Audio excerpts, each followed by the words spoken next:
Welcome back. Now, over the last week, we've been looking at the flaws and failings of Britain's housing market.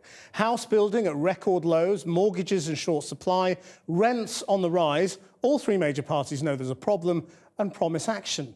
Housing is shaping up to be a major battleground for the next 2 years. And in a moment, we'll hear from our economics editor, Faisal Islam. But first, our North of England correspondent, Ciaran Jenkins, has been looking at the reality of renting, talking to those who profit from it and to the young people for whom the idea of buying their own home is a distant dream.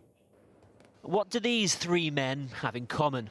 The answer, they've all found ways to make money from the 20 and 30-somethings of Generation Rent. Do you rent? Yes. How do you find it? A lot of wasted money. It's very expensive, especially in the city centre. Do you find that you're spending a lot of your salary on rent? Certainly, yeah, especially when you're trying to sort of save up to get a house eventually. It's quite tough. I first moved to Manchester about 3 years ago, and it was a lot cheaper then. Reaping the rewards are men like Stuart Law, who owns 30 properties and runs the largest buy-to-let broker in the country. Yes, bedroom number 2. Fantastic view over the city. Here in Manchester, rents have risen 8% in 2 years. Rents are going up, yes, yeah. We're seeing it not being unusual at all to get a 10% growth in rents in between tenants, which can typically be in a year. Not so good news for the tenants? Not at all, no. If a landlord decides to move into the property or to sell it or to put the rent up, and the tenant decides they don't want to do that, and they try to move, it can be really hard to find an equivalent property on the market. It's so hot. The recession put the brakes on house building. With demand for housing easily outstripping supply, rents have been rising and incomes can't keep up. So what next for young adults priced out not only of the housing market, but the rental market too? Well, enter the micro apartment. They're building 160 of them on this site. The smallest will be like this one, 18 square metres. Who'd have thought the future of the rental market would be your bathroom, your bedroom, your kitchen, all in one space, about the third the size of a squash court. Not in London, not in Manchester, but in the heart of Oldham. The man driving the project is Francis Liu, a property developer from China.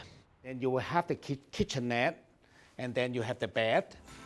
The plans state that none of the units are earmarked for affordable housing. They'll be let locally, but sold to investors in the Far East. Do you think Oldham's ready for this kind of living? You know, I can imagine it working in Tokyo or somewhere, but Oldham? Good point. I came from Hong Kong, and I know, people looking for quality buildings with everything in. The trend in New York and in San Francisco, they are getting into tiny micro apartments. In Oldham, surely there's enough room to build big enough houses for people. You don't need to be an accountant, to figuring out. The smaller size, that means, the lower price to get those apartments, and which will result in lower rental. In Doncaster, Daniel Elder, who works in a warehouse, already lives in a micro apartment, otherwise known as a room. It costs him £70 a week. At 21, the sum of his property ambitions to one day rent a place of his own. This room here is my space. This is my personal space. It's the only thing I've got, really. What about owning a place? Yeah, I think it'd be too hard again to make money. This wouldn't be affordable. It's pretty rubbish, really. Like you can't even consider it. But Daniel is far from unique. Generation Rent is downsizing, and renting out rooms has become big business. As his landlord, Kim Stones, knows only too well, he sublets 23 properties in South Yorkshire. He's at the vanguard of a profitable niche called rent to rent. This is the 4th bedroom. It's become a 4th bedroom. It used to be the living room. Kim rents 3-bed properties from local landlords and then sublets them as 4 or even 5 individual rooms. Our target is a minimum £400 a month profit on any property, and we do have properties that make £1,000 net profit a month.